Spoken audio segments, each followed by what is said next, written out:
We had a collaboration with some Chinese scientists. Here we have a vaccine. What is the problem? Get over it. Now, if we do a really great job on new vaccines, healthcare, reproductive health services, we could lower that by perhaps 10 or 15%. I hope that it can occur in a civil way. And I mean civil in a special way, peaceful. The biggest question, maybe in economics and politics of the coming decade, will be what to do with all these useless people. I just see the need for such a dialogue, and I see the need for action. I see the need for a great reset.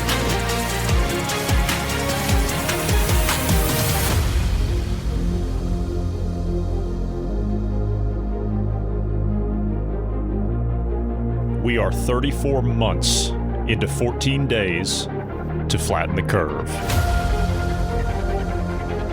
Thank you for joining us today. I'm Johnny Anderson alongside Bruce Adams and from cuttingthroughthematrix.com, Weston. Weston, we'll start with you. How are you? Doing great. It's icy and snowy where I am, but I made it to the office, fortunately, so I could do this podcast.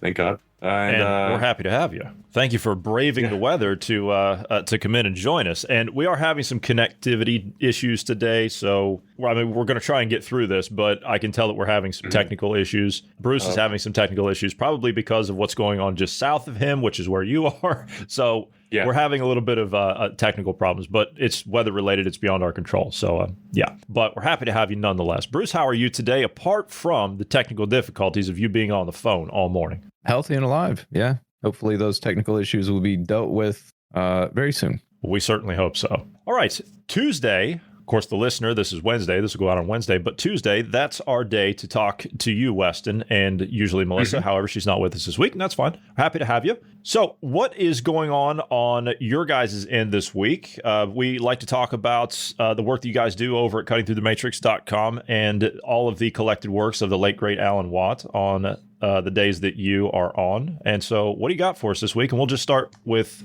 your side of things, and then we'll just roll into whatever we have. We'll be talking about the events of the day as time goes on.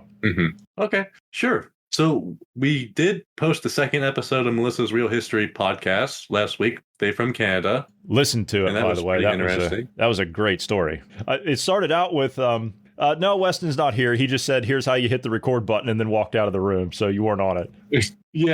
I let Melissa do, because it's not supposed to be me and Melissa talking. It's supposed to be the person who's on the phone telling their story, sort of thing. Well, at least that's the idea. Although Melissa tries to add in her own 2 cents here and there, I feel like, I'd be sort of redundant. I wouldn't have much time for the guest to speak. So, unless Melissa invites me on her podcast, I'm not going on her podcast. But actually, she might one day. I don't know. But so I did help her set everything up. We got through, I think, the worst of the technical difficulties of voice meter, all the stuff that you recommended. We looked into it. I looked into it and I figured it out for her. So that went well. And we made I think we're going to have another episode on Thursday. I think the podcast is going to come out every Thursday, probably not until the afternoons, Thursday and Central Standard Time. So that would be, really late at night in Europe on Thursday. And let's see what else we got. We have on Sunday, we had posted, another Redux, April 12, 2020 of Alan talking about the early COVID lockdown and all the craziness that was going on. He, went through all the different, how the flu disappeared. He went through how, the silliness of the social distancing, how the wind will blow and blow the particles much farther than 6 feet and so on and so forth. And we also went through, how they did the Event 201. They did an urban outbreak in the military, like the Navy did. They had a pandemic exercise before it happened. Crimson Contagion was another one. I don't think he specifically mentioned that one, but Crimson Contagion, that was another one that happened in 2019. The flu that originated from a novel flu thing that originated from China. Crimson Contagion, another pandemic exercise they did in 2019 before COVID broke out. So, and then he talked about British science fiction movies and how they were sort of good at showing you, basically like Fahrenheit 451. I think Alan mentioned in particular. He also mentioned Equilibrium, which is actually an American science fiction movie that came out in the early 2000s. I remember that. Yeah. You have the cops and actually the general public as well taking this drug that will flatten their emotions, and all sorts of literature and so on, and art is banned. In Fahrenheit 451, they had the burning of books. And then you saw that with the COVID, basically you saw this massive increase in censorship. And I was mentioning in the prep just now that they even had scientific journals. It's, if you look at the like different professionals who will come out against the COVID policies and the vaccinations and so on, they're having their articles in the journals retracted from various, peer-reviewed scientific publications. And the pharmaceutical companies are just pumping these all, especially all the more prestigious ones, with just their own, pet studies of what they want, the reality to be, rather than to, have a proper, professionals just, do their thing and study it for themselves. And then, of course, all the social media censorship is basically you're sort of living in science fiction. Melissa mentioned in her article that Ray Bradbury, The Pedestrian, I think it's called, where people were forbidden to go outside and they just are supposed to stay in their house and watch TV all day. That came out in the 1950s. And we lived through that with the lockdowns, and, you'd be fined or, if you went outside and of course, if you mentioned, well, I'm a writer, I'm trying to get material for my book or something at the end. And of course, the cop knew that was a lie because nobody reads, So I think that's also very telling. You just have this large screen that you're supposed to watch and be hypnotized by. And that's pretty much what happened. What the lockdown was like. You had Netflix use increase. Alan covered in his Redux that we posted on Sunday, it came out in April 12, 2020. But he mentioned that there was you had free porn subscriptions that offered. You had all the and the porn shops themselves, like the physical stores, were open, even though a lot of the other kinds of stores were shut down as being non-essential. Yeah, as well. He knows that as well. Open. Dispensaries were open. Liquor stores were open. You could still buy and the lottery liquor stores tickets. too were as well. Yeah, I think. But churches and everything else, places of worship, they were all shut. Yeah, like you would think. I think Peter Hitchens mentioned this at the time. He said you would think that they would have let the churches at least be open. First of all, because not that many, at least in England, like where he is, not that many people even go to church. So you could easily social distance. But like in a time of great turmoil and disaster, you would think that, they'd want some sort of spiritual comfort or something, but no. No, you can't give people hope. We can't do that. You can't give people a sense of spiritual strength. We can't have that, can we? Bruce, House Theologian, we can't have that, can we? No, that would be bad for the new government, the new system, because you can't have people relying on themselves or a greater power than the government. You're talking about how we were all kind of like told stay inside, and if we don't, then you come out of your house, you're going to get fined. Well, look at what's going on in England now. The city of Oxford, they're starting the 15-minute the 15-minute city. That's 15 minutes. Yeah. The city of Bath, pardon me, my American accent for those living in the UK and Australia and New Zealand. The city of Bath in England is now doing the same thing. I was showing a picture yesterday to Bruce. Let me pull it here. They're starting their 15-minute city, and this is what they've decided that they're going to do. They're just putting up blockades right along the street. Those big flower pots. They're just filling them up and putting them out there in the roadway, and you can't leave. And how long though? Yeah, and you know what's next from this, don't you? This is like domesticating a wild animal. Soon, it's just going to be an iron gate, and you're not going to be able to leave. Yeah. I think that's an agenda 21, really. You're supposed to have your sort of habitat areas, and then of course your corridors where people are allowed to travel. And even then, only if you have a certain reason to travel can you go out, beyond your city limits. And I think part of this, one of the reasoning behind this, if you think about, who on earth would want this to happen? If you read a Randers book, Origin Randers, who was one of the Club of Rome people who did the limits of growth study back in the 1972 or something. Yeah. Limits to growth. I have. What's the name of the book again? I need to write that down. Limits to growth, but he also wrote 2052. He wrote 2052, which came out in 2012. Okay. And it was a forecast for the next 40 years was the subtitle of it. All right. And in that book, he talked about how annoying it was, how frustrated he was. Like he could never get first snow anymore. Like in Norway, he used to be able to be able to ski on first snow. But now he's like, even if you have like a helicopter take you out or first thing in the morning, there's always someone out there, but there's just too many people. And so really, and then he talked about how tourists are going to be overwhelming museums and like, different sightseeing places, especially as the Chinese get their new middle class, they're rising in income and they're be able to afford to travel. And then they're all going to be on top of all the Westerners that still like to have vacations and travel places. And so he's like, everything's going to get too crowded. It's just not going to be as enjoyable to go to have vacations and go to places anymore. He was complaining in that book. So I think you're sort of getting the idea of this, why someone, who on earth would want 15-minute cities, But some of the other interesting things he said in there, well, it's been quite a few years since I read the book. I'm going off the top of my head here. I mean, I know Melissa said that, I think in her article that I read the book, but it was yeah. But some people actually want these 15-minute cities. I was talking to somebody, it was like 3 or 4 weeks ago, and they were saying, why are you against these 15-minute cities? And I was listing off all these things, and they're like, these are great things. What's wrong with you? Why don't you want that? And I said, you don't understand. I said, you're going to get all of these things, supposedly, which they won't ever be able to deliver on these things. But that's what you have. That's it. And they said, well, yeah, but that's what we had before at the end of the war. Don't you remember? That's how we all sprang up in these communities and everything. And then I said, you know what? I'm not even going to sit here and try and go into this argument and have this conversation. So I just left it. A few days later, that same person came to me and said, I think I understand what you mean now about this 15-minute city nonsense. And I said, what's that? And they said, you didn't tell me that you could never leave them. And I said, yeah, that's the point. You can't leave them. You're stuck there. It's an open air prison. Well, I don't think they might not start it out like you that picture showed. No, put like a flower pot thing. It will eventually get to the point. I mean, I was saying yesterday, right? But eventually, you won't be able to afford to leave in the first place. Right. You won't even have a car. Yeah. Right. But yeah, I think the idea is being sold because they're going to make everything more convenient. Like I think in the World Economic Forum, that clip that you showed, I think it was a couple weeks ago. Was that the singing hyena that I just played in prep, or? No, not the singing hyena, but you showed it when we were on one of the times that Melissa and I were on, and you showed the guy. Or actually, no, it might have been I think it was just me. It was just me it was the last time I was just me on here. But anyways, the guy was from Zurich, and Zurich is famous for having great public transportation. Like, you generally don't want a car there because the public transport's so good, it's just more convenient to use than the car. And I think if people hear that, and they may actually, especially in the United States, which we're not known for that, having good public transport, although the money that they say they're going to invest in public transport is not really, everything's corrupt. But anyways, it's that's how it's going to be sold to the people. But if you read people like Randers, they'll tell you like, oh my goodness, all these people being allowed to have vacations, all these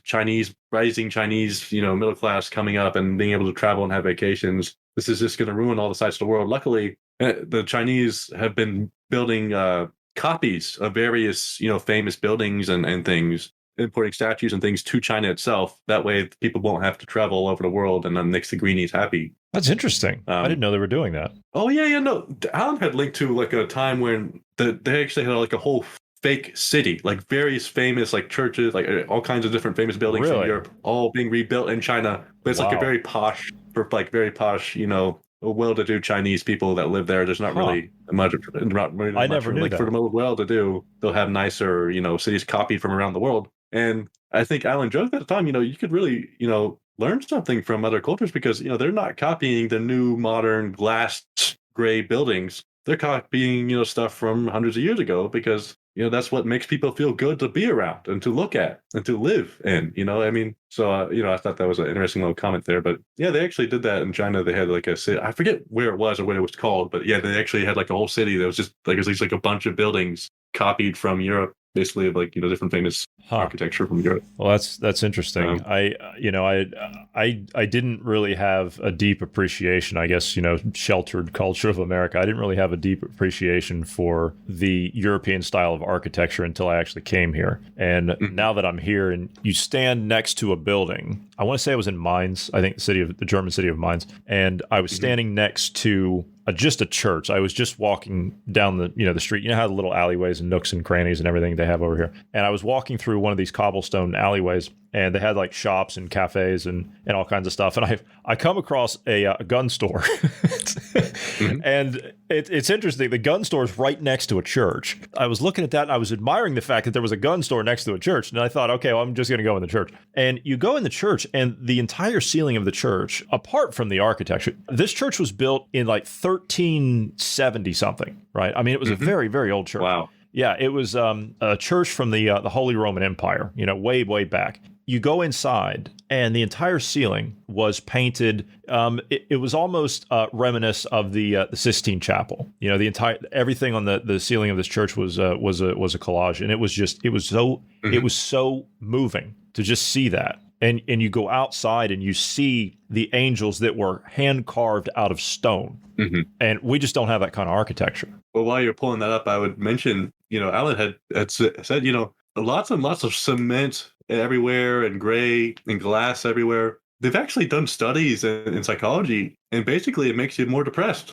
Whereas old European architecture, like the churches and things, are made to imitate nature in some ways, like a tree trunks and branches and things, on the woodwork and so on of the churches and the masonry. And it just feels more natural and more, it just makes you feel good to be around, really. It does. It does. And you get a deeper psychological aspect to it. Yeah, you get a deeper admiration and a deeper amount of respect for it when you're standing there and you think, here's a building that was built and is still standing today. It was built 400 years before my country was even founded. It's unbelievable. We go through in the U.S. and we think, oh, here's a building that was built in 1904. Well, that's an old building. No, it's not. Yeah. That is not an old building. I mean, maybe by American standards, that's an old building, but there's a bakery that's just a couple of blocks from where I am now, and they opened their doors in 1724, and they're still open. Wow. And if you think, the United States was founded 50 years after that, it's crazy to just think about. It's insane, when you really think about it. This is precisely the kind of stuff that these evil people, they want to destroy. They want to get rid of all that culture. They want to get rid of all that heritage and all that history. Yeah, we're in a new age now, don't you know? This is year zero, age of Aquarius. We got to start over. And I think even music itself, Alan had talked about, like you have the rap and so on. A lot of they're eliminating, or like the screamo in the metal rock genre, and this eliminating melody, because that's one of the things that old European music generally had, or like almost universally had, was you had melodies to the music that you could sing along with, like a singing melody. And so that's one of the more recent trends in music, or not so recent anymore, but recent decades. That's one of the things you noticed, is they're trying to get rid of that. It's interesting you bring up music, and I don't know if you have a thought on this, if you ever looked into it or not, but I noticed that pharmaceutical companies are expanding their research into an area of resonance harmonics, which is fascinating to me. They are looking at specific ways to heal the human body through the use of different resonance frequencies. And it was my understanding that our music, as in the frequency that we listen to it at, was changed by the Rockefeller Foundation many, many years ago. It was changed, and we used to listen to music in the frequency of 528 hertz, and we don't anymore. No. Whenever that changed, but they, as far as I know, the Rockefeller Foundation, they were the ones that were responsible for changing it, and I don't know what they changed it to or why. I've heard about the frequency that standard that you tune instruments to being changed over the years, but I didn't know it was the Rockefeller Foundation. I mean, I did remember like it's an old Baroque tuning, which actually I've listened to before. I think it's great. But like I said, my ears aren't well trained enough to really care or know the difference, immediately just by listening to something, Sure. But, yeah, mine either. But it works just as well, the different frequency. Yeah. Okay. I found the backstory of it just fascinating, that, we listen to music and we think, that's how we're supposed to listen to it. And it's actually not. We're not supposed to listen to music in the frequencies that we actually listen to it in. That's not traditionally what it's been, but it was changed. Right.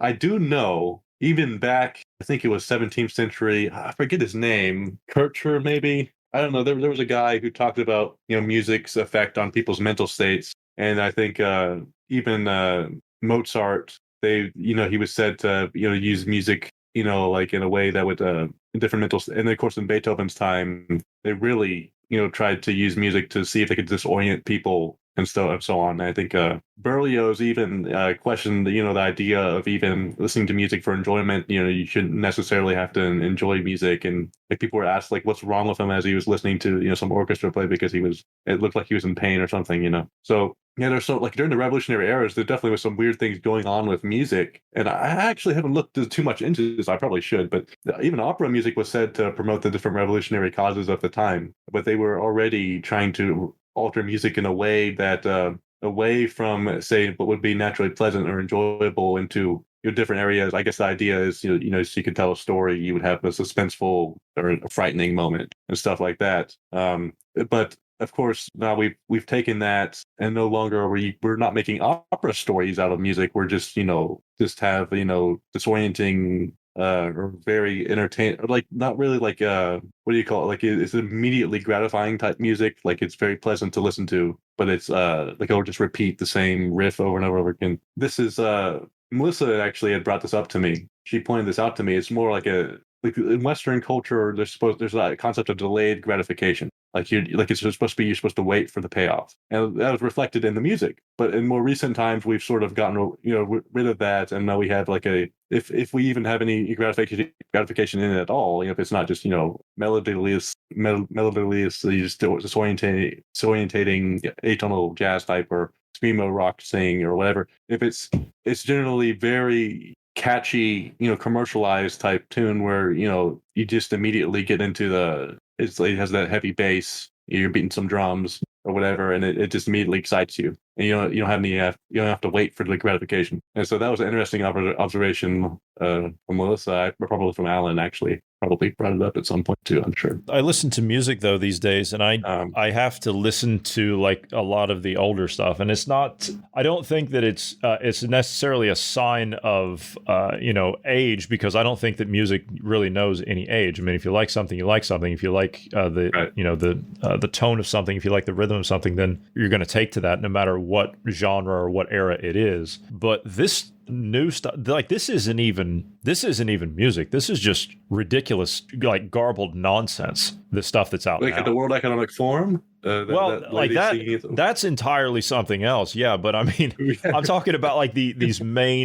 mainstream record companies and things that put things out. And I know that Melissa's talked about that before, about the record companies and how they're putting out a certain product and they're steering the culture in a certain way. And I cannot follow. Usually there's some type of, even if it's a twisted logic, there's some type of a logic, even if it's not one that you agree with, there's some type of a twisted logic to an agenda. And I don't see what anything, what kind of a twisted logic there is with whatever this agenda is with this music they're pushing out now. This is crazy stuff. This whole voice changing and no rhythm and no form of any kind of consistency in what you call a production song or something. And that's top of the music charts. That's somehow popular. I don't understand how. Yeah.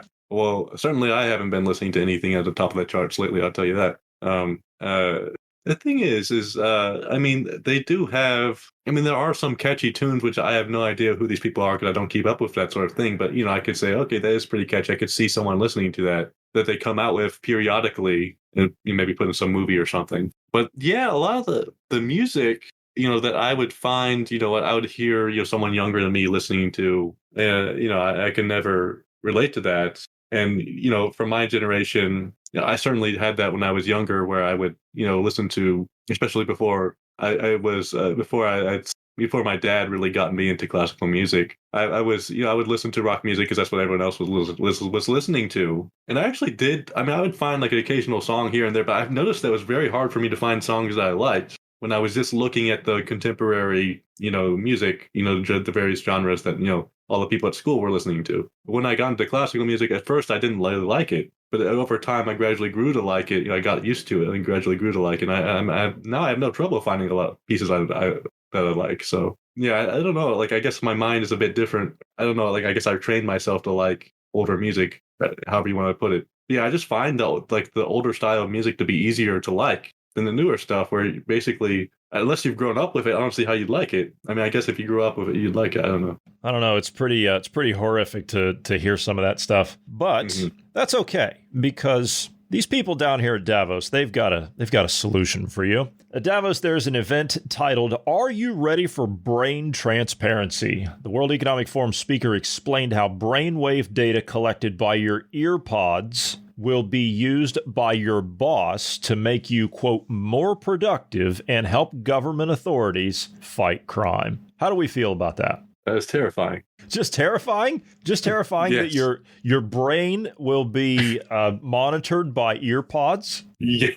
The brain's the last frontier. Once they conquer that, there's no resistance left in the world. And that's why they spend billions of dollars on brain research. Yeah. If they can read it, then that also means they might be able to send messages too. Right, as well. Yeah, Alan said they actually already have that. They just, they're not open about how they use it or exactly what's involved in it. But they actually, he said that, there's been scientists that have come out and said, like we can actually intercept an electromagnetic wave or something and then send it back with a different message and then alter your thoughts in some way. So yeah, they basically it uses radio waves. It's using radio waves to determine what you're thinking, but they can also use the radio waves in reverse and potentially change what you're thinking, or not necessarily change what you're thinking, but kind of suggest. Because when you start getting to electrical impulses in the brain and everything, you might be able to help change it, but you're not going to be able to directly implant without a neural link, for example. Mm-hmm. And here to tell us how that is going to work, you won't need a neural link with what they're planning. Listen to this. We're not talking about implanted devices of the future. I'm talking about wearable devices that are like Fitbits for your brain. It used to be that there was very little we could tell from EEG activity, but already using consumer wearable devices. These are headbands, hats that have sensors that can pick up your brainwave activity, earbuds, headphones, tiny tattoos that you can wear behind your ear. We can pick up emotional states like, are you happy or sad or angry? We can pick up and decode faces that you're seeing in your mind. Simple shapes, numbers, your PIN number to your bank account. It's not a problem, is it? That people at the World Economic Forum, people at the World Economic Forum will be able to read your brainwave patterns. They don't need your permission to put a brain implant in you anymore. It's moving so fast, they don't need to do that. Yeah. And this reminds me, they came out with quite a while ago now, but they came out with those cat ears or bunny ears that would read like your state or like your emotional state. And so like if you were excited or happy, they'd stick up, or if you were sad or something, they droop down. I never heard about those. I always thought if you had a problem, you would just ask the magic 8-ball. You turn it over and it would tell you how you were feeling. I thought that was the closest thing that we had there. Well, no, we actually had that. Actually came out quite a while ago now, I think. But yeah, like it's all introduced to you as fun and games, like your earpods or whatever. And so it's all just a consumer wearable. So you're going to buy it. So in other words, it's not going to be given to you. You're going to have to pay for it, and so that they can read your mind. I mean, it's diabolical, and you think it's crazy. No one will go for that because they make it so much fun, so exciting. You'll get people buying it, just like you get people, who buy these smart home devices, Alexa and so on, that are known to be notorious for surveillance. And so is, the computer internet as well, which, Alan, ultimately, it is such a great resource if you really are determined to do what you're doing. But people are giving their children smartphones and so on. These people, they have no sensor, no determined purpose, for why they're using the internet. They're just, on there aimlessly, and it really messes up your head. And you end up spending hours and hours watching worthless content on it. And in the meantime, the government knows all about it. And but yeah, that's how they do it, wouldn't it? It's like they did with the computer smartphone. Make it fun, exciting. I remember hearing about this kind of stuff, the brainwave monitoring products and all that kind of stuff back in, I'm wanting to say like 2010-ish, somewhere around there. Looking it up real quick to find it, back in 2013, they were writing articles, white papers on this. Mm-hmm. So 2012, 2013, it was being circulated, at least in the academic world. So somewhere around that time period, I remember them talking about prototypes that they were using that at that point, they were able to, you could think of a red apple and it would put a red apple on the screen. Like it was able to get that. It wasn't great to do like a face yet, but they could at least get the apple down. And that was, years ago. And now with the advent of AI and how much more advanced it is now, they could look at those patterns and figure it out. You just think of something, they tell you to think of something, you think of that, and then the AI sees what kind of patterns are involved and it can narrow it down. Now, I wonder how each human is uniquely different, but at the same time the same. So I'm wondering how much overlap we have, like when you think of something, because some people, I was talking about this with Ned off recording. I forget what it's called exactly, but there's a condition that when they think of an object in their mind, they do not see the object. They see a void, emptiness, nothing. And it's varying degrees of that. Some people will see like the full-blown exact image you're thinking of, like red apple. They'll see the exact, like a red apple, the real thing. And then other people will see the same thing, muted color and so forth. And then others will see like a cartoony, not colored in apple. And then, it scales. So I wonder how much of a difference this has in EEG, and are those people going to be immune more or less to this kind of technology? Or there's a lot of questions I have in this, and I'm concerned because there's no privacy, there's no security, there's nothing. You could have someone come up behind you, stick a sticker on your neck or something like that, or on the behind your ear, and well, there you go, they just got your bank account number. Or the levels of hacking or theft just increased multiple folds over. And this is just supposed to be normal life now. This is just, did nobody think about, well, maybe we shouldn't go down this road. Maybe there's but they do it anyway. You've got to have it. You've got to have it. And Bruce, you're going to be happy about it. Yeah. That's the whole point. No, you're going to be happy about it. That's the whole idea behind it, right? Is you're going to take this stuff and it's going to make your life better. Of course, they're not going to have it. I think, the more well-to-do, they actually have counters for it and so on that they won't tell the public about.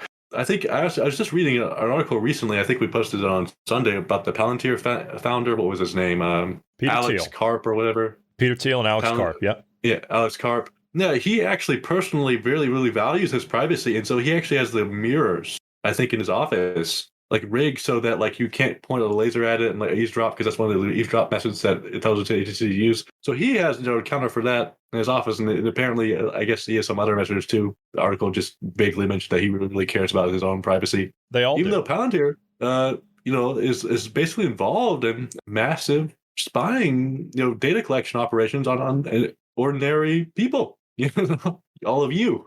So yeah, it's quite incredible. So I'm sure if they do have these mind reading, it's not if they do have it already, I'm sure, but they're going to have all counters before they release it to the public. They're going to have counters on these mind reading devices, so their mind can't be read. Yeah, it's just like smartphones. The smartphone technology, the touchscreen technology that we have in these, in these devices now. This was available back in the 80s, but it was not allowed to be released to the public until it could be reverse engineered to where they would be able to have all the back doors and everything and be in control of it, because this is what they call disruptive technologies, meaning it's a technology that if they don't have control of it, then it's disruptive to them, because you're going to be able to gain some kind of a power and a foothold to fight back against them using it. So they can't have that. Did you see speaking of Davos, did you see the video of Albert Bourla being questioned by the Rebel News guys last week when he was running out of the way and he was dodging every question and remaining silent when they would ask him logical questions about what's going on and people dropping dead? Well, no, I haven't seen that one. Okay, well, it doesn't really matter, but in the video, you see him walking past an office. And this was outside the perimeter where the meetings were. So Bourla was just going to another venue. And I stopped the video and I said, Bruce, did you see the building that he just walked past? And he said, no. And so I rewinded the video. He walked right past a Palantir office. They just so happened to have an office in Davos. But yes, they do value their privacy. Of course they do. During the lockdowns, all of these people, Mark Zuckerberg, Bill Gates, and everybody, they were all in their own little, I don't know, I guess redoubts. And that's what they do. They're buying places out in the middle of nowhere and they're having fiber optic lines run out to their places. They're building closed off systems where they can remote in, but you can't have that. You can't have hardwired systems in your homes. You have to have everything wireless so it can be snatched out of the air. You know, the signals and all the data that travels that way has to be that way. You have to have Starlink. You have to have 5G or 6G. I'm not one of these 5G conspiracy theorists, but you have to have all of this all of these wireless data networks. You can't have something that's secure. You're not allowed.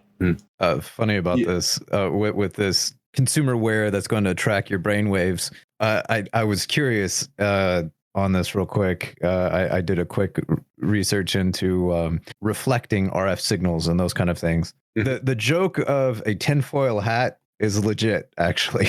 If you want to deflect RF signals legitimately, wearing a tinfoil hat is legit. You know, we looked at tinfoil hats, the real tinfoil hats. We looked at them. They sell them for like $90. They actually have them. Wow, that's really pricey. But I'm sure like in the future it'll be kind of useful. It's like a normal hat that's lined with aluminum. Basically. It's lined with like the copper and the nickel, mesh or whatever it is, or tin mesh or whatever. It'll cost you that much. So but it looks normal. It looks normal. Yeah, it's a normal hat or it's a normal beanie. You know, like Bruce is wearing there. It's any of those things. Yeah. Okay, that's usually why it's so expensive. I was about to say, I just make your own.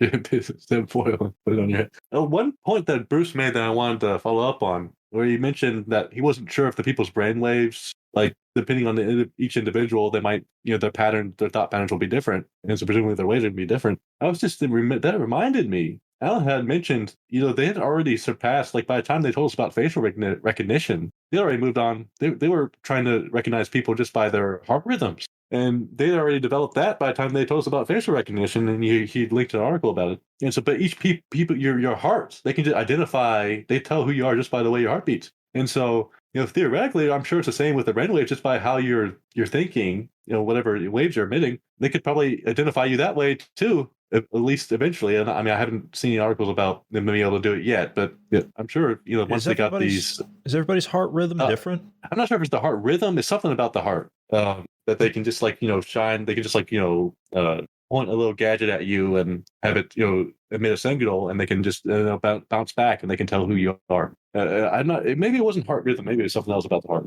They do have sensors. Like I know video games have this, but it's a legit thing to where they can detect you based on heartbeat, the electromagnetic signal that's coming off. There might be some kind of variation. There might be some kind of variation, signal strength, those kind of things. I'm sure there's differences because we're organic. We're not. We're like a basic. We have the basic fundamentals are the same, but there's going to be slight variations because of mineral amounts and qualities and all that kind of stuff. So there is going to be variance. Different. We have voice recognition, even and the voice recognition has been around since very long time now. Yeah. So there's that. There's all sorts of ways you can be identified. They just need to have a giant database with all of our information in it, and then they can identify us with countless ways. And there's no way you could go anywhere without them being able to figure out who we are. And you already give a lot of that. Yeah. You already give a lot of that data. Like for example, if you use a camera or something like that, or you have a smartphone and you've used the cameras on the smartphone, it already has your facial data. The other thing, retina, that's another thing that's unique to each person. The new stuff that they're working on now, which I was hearing here recently, is the new VR headsets that are both augmented and virtual, so it can do both. It also has eye tracking. Wow. These things are like $3,000-$4,000 right now. The eye tracking is a problem though, because within a month of using that device, they will know everything about you. They will know more about you than you know about yourself, because everything you look at, the woman comes on screen, it knows exactly what part of the woman you look at first, where your eyes stick the longest, and so it can nail everything about you personality wise, what your belief systems are and all of that. It can tell if you're a gun owner or someone that is familiar with guns, because you see a gun on somebody's holding a gun, somebody that's familiar with guns. What do? You look to see where the trigger finger is first, just as an example. I mean, so there's little things that it can notice, that it uses AI to pick up patterns and everything, and it can nail down just about everything about you just from that. And then you have also it can detect heartbeat through your eyes. It can detect, like mood and that kind of stuff all through your eyes. So the amount of data that they could potentially skim with this hardware is immense. And we're just freely giving it to them. And then the EEGs and all of that. So Alan always said we always buy our own chains. Like we just buy it. And it's so true. It's just getting more and more ridiculous as time goes on. I mean, the personal computer, what a joke that was. But the personal computer, the smartphone was bad enough. But, now we're going into mind reading territory. And I think actually that bit you mentioned with the eyes, I think they were already doing it even with like a computer monitors, like some, they can tell like what you've been looking at and including where your eyes were on the page. Just through the computer, maybe through the webcam or whatever. They have software. It's called Toby with 2 eyes, I think. Eye tracking or something like that. That's one of the softwares that and the various circles that I interact with, they sometimes use. And it basically will you can you set it when you set it up, it can tell exactly where you're looking on the screen. And I know. There's some people that use it for like streaming or, like content creators and that kind of stuff so that the viewer can see where you're looking and those kind of things. But that software is already there and freely available to the consumer for free. I mean, there's no charge. Some video games nowadays incorporate that in their software already. You can activate it. Wow. So it's already around. We've already had this for a long time. I mean, retinal scanners, we've had those for, decades. But having it at the consumer level now, it's going to be within the next couple of years. Everybody's going to be able to access these kind of things. And it'll be, honestly, it's not really big right now, but the way they're pushing us into technology and everything, augmented reality, virtual reality, those things are going to be, that's just going to be normal life here in the coming years. Yeah, it's just going to be a part of normal existence. And depending on what job you work, it's probably going to be required. I think already police are starting to use augmented reality. I mean, not just in China, even in the U.S. I think there was an article about the military recently. In the military as well. Yeah, you're right. Mm-hmm. And what is the by the way, I mean, if we just on that point before we jump off of that, I was thinking on this earlier today. As we get further down this technological revolution, as things move on, and as more consumer goods and services become available, we're also seeing another side to this, and that is the rise of the technocracy that you talked about in prep. And, we were looking at that chart that I sent you out of EcoScience that was devised by Dennis Meadows from MIT back in the 60s and the 70s. And he later went on to become a member of the Club of Rome. And I see where we are in the tech, development and the rate of progression now. What do we have in the tech sector right now? We have AI taking over programming jobs and development jobs, right? Right. They're firing these people, and there's going to be more layoffs and more firings to come. Hell, the New York Times and the financial networks are running articles talking about how laying off all these people and firing all these people is a good thing. So more is coming. We also, with this technological revolution, we also have the rise of robotics, right? And robotics, you couple that with the AI, are becoming smarter. So if you apply the artificial intelligence to these robotics, more focused in what I'm trying to say is Boston Dynamics, these robots. You're talking about working a job. Are the police, are the military, are they even going to have a job with this coming technological revolution is the question. I think eventually no, but for now, yes. Obviously, I mean, they still do have jobs right now, but yeah, you're right. Basically, we're being phased out. We're all obsolete now, and we're all supposed to be cold, die off. And part of that is but like, what are we going to do with all these useless people, as Harari would say, and so they have us basically the whole workforce has to be retrained. And I think if you go into that Teachnocracy series that we mentioned, they talk about how they have to give the children the right skills. They have to teach them very specific skills, because there's going to be very limited options in the future as to what they can do for work. There's not going to be, and it's probably a lot of it's going to be like a lot of technical type stuff where you're having to repair, some computer or robot or something, because the AI and the robots is what's going to be doing all the work, actual like physical work, and also even a lot of the data type work, where you're just like searching through data and so on. So basically, the whole culture, the whole society has to be rewritten, changed for this. This revolution is this fourth industrial revolution. And part of having a revolution, if you remember history from the Industrial Revolution, you know that it was awfully miserable for an awful lot of people. Yeah. A lot of people had lost their jobs and lost their farms and had to move into the cities, or maybe even willingly move into the cities, thinking that it was going to, eventually they'd make it big and then move back out. And of course, it never happened. They ended up being stuck in the cities at a very subsistence wage, and rent was too high. So they just live paycheck to paycheck, and you're stuck working in some factory in appalling conditions. Yeah. And that was the Industrial Revolution. And you have people, I forget who exactly said this, but you've had people come out from the top saying that this is going to be just as big, if not bigger, than the Industrial Revolution, the fourth Industrial Revolution. So it's going to be massive disruption. And already, in fact, Melissa mentioned this article that we had found for Dummies book, the second edition of which just came out on January 23rd of this year. How to do well or living well in a down economy or something it was called. And that's for Dummies. And the last time of that for Dummies, it's actually the second edition. The first edition came out right after the 2008 crash. So Melissa was like, yeah, that's a telling sign right there, the kind of times we're living in right there.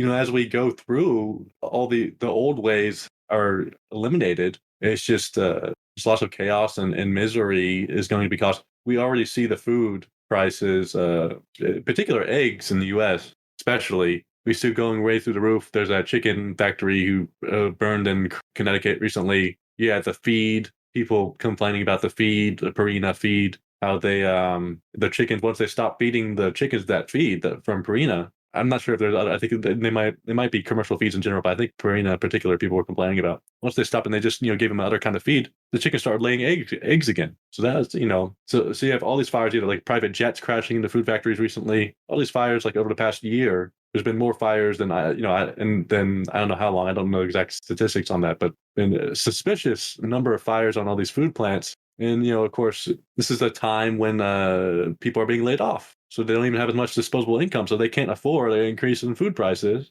And poverty is, it's very predictably, poverty is going to go through the roof. Yeah. And as you said, it's the time to, as the technocrats would put it, it's the time to start phasing people out. Now, we played this in a short form in our intro, but this is the extended form. And I mentioned Dennis Meadows. I ran across his name in Ecoscience today. It was written by Ehrlich and Holdren. And I would like to play the extended version of Dennis Meadows and what he says about the population of the world. So far, globally, you are so far above the population and the consumption levels, which can be supported by this planet, that I know in one way or another it's going to come back down. So I don't hope to avoid that. I hope that it can occur in a civil way. I mean civil in a special way. Peaceful. Peace doesn't mean that everybody's happy, but it means that conflict isn't solved through violence, through force, but rather in other ways. And so that's what I hope for, that we can, the planet can support something like 1 billion people, maybe 2 billion, depending on how much liberty and how much material consumption you want to have. If you want more liberty and more consumption, you have to have fewer people. And conversely, you can have more people. We could even have 8 or 9 billion probably if we have a very strong dictatorship, which is smart. Unfortunately, you never have smart dictatorships. They're always stupid. But if you had a smart dictatorship and a low standard of living, you can have it. But we want to have freedom and we want to have a high sentence. So we're going to have 1 billion people. And we're now at 7. So we have to get back down. I hope that this can be slow, relatively slow, and that it can be done in a way which is relatively equal, so that people share the experience and you don't have a few rich, trying to force everybody else to deal with it. So those are my hopes.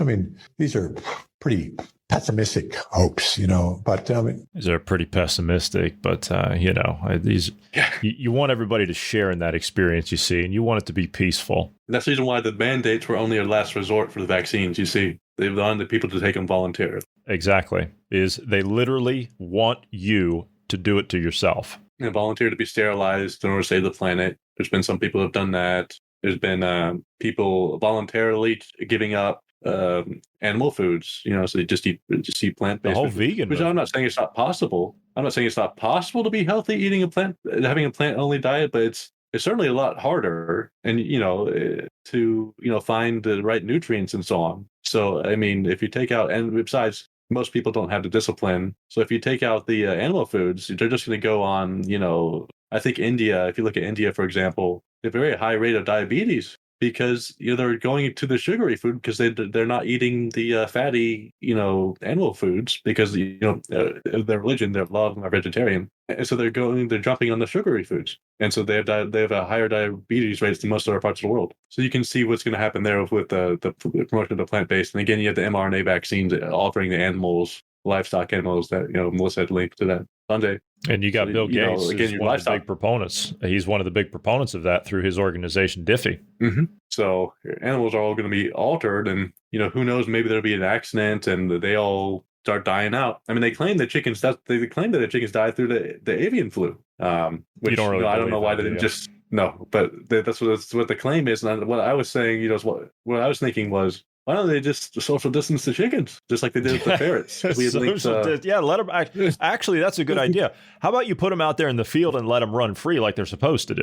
Yeah, you could do that. That would allow them social distance. Wait, you don't think 1 square meter is good enough for organic chickens? 1 square meter. Mm-hmm. That's all required by federal law to. Is that what it is in the U.S.? 1 square meter. Mm-hmm. Wow. That's unacceptable, in my opinion. You put them out in the pasture and let them do their thing. I don't disagree. I have someone that I know is a vegan, and their whole point is this whole industrial system that we have for animals is barbaric. And, it is. I don't disagree with them. I agree. Yeah. It is pretty atrocious, and it does need a change. And one of the things that I talk with them about is one of the changes I would like to see is to have it decentralized and have it spread out over the nation again, and have farmers all over the place able to do that and bring their produce to market. It would cut down on the barbarity of the animal's life before it's butchered.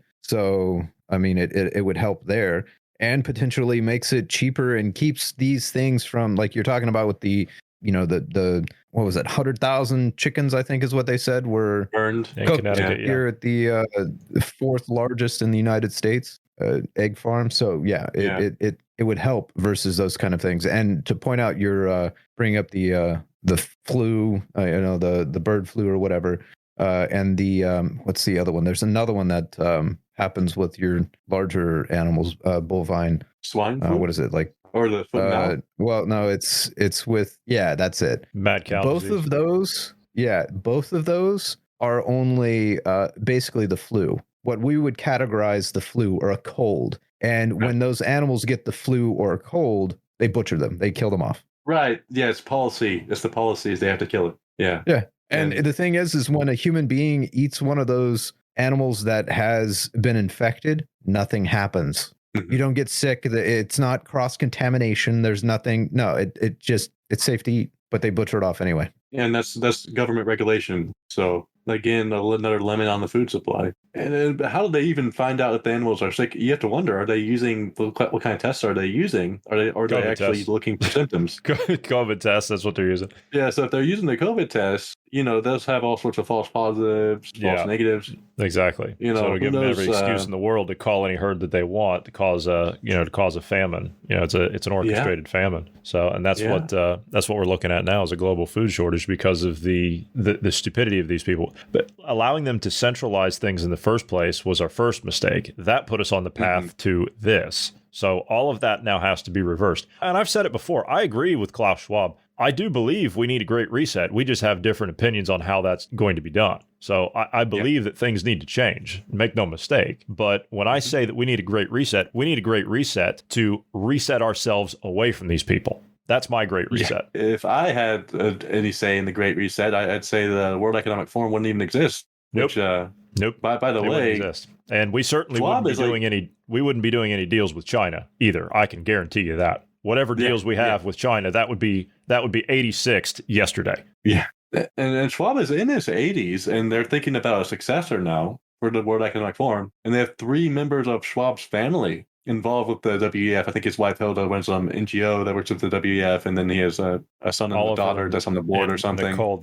They both do business deals, and I believe his son, I believe it's his son. I believe that he runs the WEF in Shanghai. I believe that's his responsibility. Wow. That's his thing. Wow. And his daughter has something to do with one of these climate change NGOs somehow. I don't know the specifics of it, but I looked at those two. That's what they're involved in. There you go. The apple doesn't fall far from the tree. Yeah, and then so they might pick one of his children to be the next head of the WF, but they might also pick someone like Tony Blair or someone just for publicity, just for as a good public because it's really Ardern. Go out the front man. Send Ardern. And yeah, so Justin Trudeau. That's a little Justin Trudeau. Yeah, that'd be a great pick. Krista Freeland. That would be a good pick for them, I think. She's always on the on the center stage down there, leading the meetings with guys like Larry Fink at BlackRock and other world leaders. So that could be a possibility. Yeah, I don't want to speculate too much, but yeah, it's like because whoever is going to take over it, I mean, they're not going to knock it off course, especially because the Schwab family has still going to have power on the board or whatever to veto certain decisions and so on. So it's always going to be the same old forum. The agenda is going to go on ahead regardless, generation after generation. So really, the only solution there is to abolish the whole thing and cut it off completely from your government. Of course, now I'm into wishful thinking. And then, of course, World Economic Forum is one of many. We really don't even know how exactly, I think, what was it? What was that guy's name? Deese, or whatever his name is, who did the Paris Climate Agreement on the U.S. side. He helped negotiate the Paris Climate Agreement, who's now a Biden advisor, who was a BlackRock guy. And then BlackRock is actually probably now is in control of the federal. Jerome Powell was old buddies with Larry Fink. We really are not allowed to know who actually is running the system. I mean, who really? And because initially, traditionally, the answer would be, well, it's got to be the Federal Reserve System because they're in control of the money supply. But now you have BlackRock telling the Federal Reserve what to do. So it's okay, is BlackRock in control of it? But basically, these organizations are the thousands points of light that Bush Senior mentioned, in that New World Order speech he gave, where all these organizations work together across the world to bring about an agenda. And if one of them goes down, if you get rid of one of them, there's hundreds of others that will take its place to sort of fill the void. And so if any one of them gets exposed too much and the general public is too much onto them, they can always just go do the same thing in some other organization with a completely different name and a completely different history, or allegedly, maybe even a completely different objective, and you keep on doing the same thing. And so this is a terrifying aspect of how the world is run. Is there's so many co-opted organizations, including all the charities, which have been taken over a long time. I think even back when the Bolshevik Revolution was happening, they had a Red Army, not a Red Army, but a Salvation Army delegation go over there to help the Bolsheviks. I mean, all the way back then. So I mean, it's what a nightmare system. I don't know where I'm going with this. It is, and the whole point is it's just something that's people are going to have to break from it. It's the harsh reality of it. As you were saying earlier, when you go through periods of what we're going through or we're entering and what we're in, where you go through a revolution of some kind and things are changed. This has to be part of that change. We have to break from the traditional norms of being involved, whether that be through governments or corporations or whatever. All of these old norms that have gotten us to this point have to be broken. Centralization has gotten us to this point, and they want more of it. They want to double, triple, and quadruple down on that. And the whole point of this is to break away from that centralization and decentralize everything. Decentralization is the way out of this, and that's the way forward. If you go the centralized route, as they want to take everybody, the 15-minute city, the digital currency, the vaccine passports, all that stuff, the eating insects and all the crazy stuff that they talk about, all that stuff that they promote, that's not the future. That's the past. And remember, too, that was one of the... I know Alan would always mention this, and I haven't. If I find the source of this, I will post on the website with Alan mentioned that the Marx actually telegrammed Abraham Lincoln. I think it was during the Civil War. It might have been after it or immediately after it. It was around the same, during the time of Civil War, congratulating him on centralizing, the government of the United States, because after the Civil War, there was no longer states' rights. I mean, yes, they did have, some marginal say on some issues, but it was never anywhere near as decentralized as it used to be, before Civil War happened.